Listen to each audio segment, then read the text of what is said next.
Hi, how's it going? Today I want to talk about the number one thing you can do for better health and better well-being in body, mind and spirit. The very best thing you could do for your health and well-being is to get enough sleep. Whatever else you're doing to improve your health or maintain your health, it is going to be undermined if you're not sleeping well. Getting the right amount of sleep is like laying the foundation when you're going to build a house. If you don't get that right, there's not really a lot of point in doing all the other stuff. Studies show that about a third of people report not getting the amount of sleep that they need or they want. Now, if you're someone that has trouble sleeping on a regular basis, this video isn't designed to put more pressure on you and stress you out even more. Actually, I'll be doing a series of videos with helpful tips on how you can improve your sleep. But in this video I want to just go over the basics as the foundation for sleep, which is the foundation for health. Sleep is important because your body and your brain, your mind uses it to repair any stresses or damage you've received during the day. So for example, if you've been physically active during the day and your body's suffered any kind of stress or strain from that, just general maintenance, while you're sleeping, your body releases chemicals to restore muscles and ligaments and bones and everything, and it needs you to be asleep while it does that. While you're sleeping, your body also physically repairs your brain as well. That's why it's really important to not have too many interruptions to your sleep. And while you're sleeping, your body will be working in the subconscious to resolve those issues in your mind. As I said, this is just part one, the first video on sleep. There will be a series. So I just want to touch on some things you can do to help your sleep, and you may already be doing some of these, you may already be doing all of these, but we'll explore more in a future video. So the first thing I would say is have a sleep routine. What's the wind down procedure at the end of your day? When I think about this, I always think of my dad who worked shift work, so he worked late, early and night, so the way he prepared for sleep, I guess, was just very disruptive because it wasn't the same every week. But if your daily patterns are a bit more sort of similar every day, then you can create a sleep routine which will aid sleep. I'm someone that doesn't really have a lot of trouble sleeping most of the time.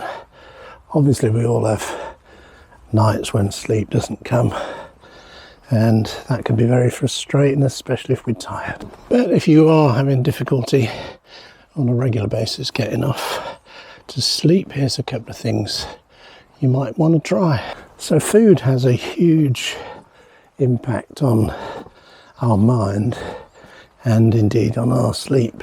What we eat and drink can really improve or inhibit sleep. So if you're a consumer of caffeine, you might want to make a rule that there's no caffeine after 1 p.m.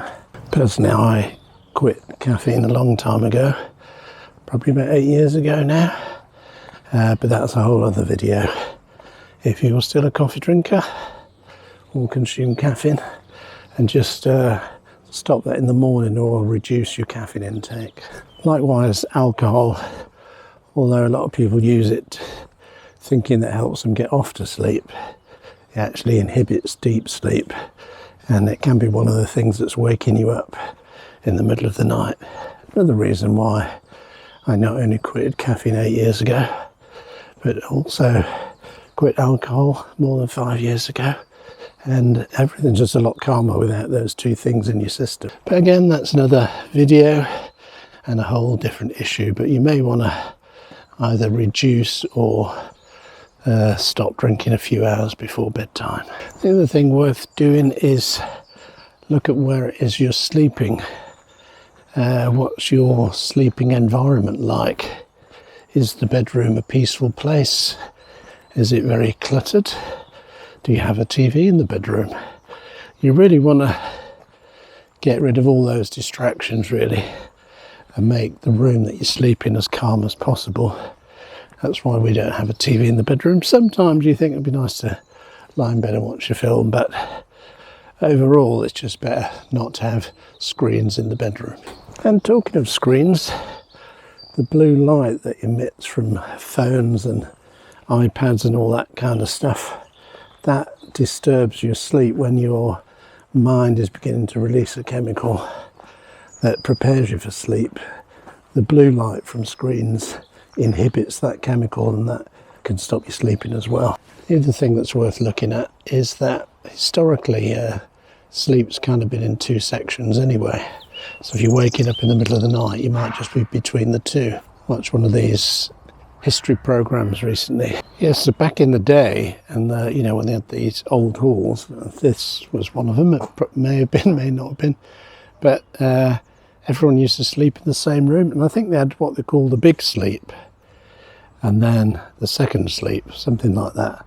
But in between the two sleeps, people, the servants, used to wake up, have a cup of tea, have a chat, sort themselves out, go to the loo, and then they'd settle back down for the second sleep. So it's quite natural in the rhythm that you may wake up in the middle of the night for a little while and then go back to sleep. I found that story really helpful, because now if I wake up in the middle of the night and I can't get off for a little while, I just think, oh right, we've had the big sleep and now we're just waiting for the second sleep, so I'll just lie still and meditate for a minute, and I normally go back off again. Obviously, as I said, stuff we eat can disturb our digestion, which will kind of wake us up in the night or prevent sleep. So it's worth doing a little audit of yourself, check all these things about the screens, about what you're eating, what you're drinking, caffeine, alcohol. But I'm going to be looking at some more things about sleep in a future video, so join me in that one. Until then, have a look at my website, which is donegan.life, and join us on the social media. And if you enjoyed this video, don't forget to hit the red subscribe button and the little bell icon, and you get notifications of new videos, and I'll see you in the next video.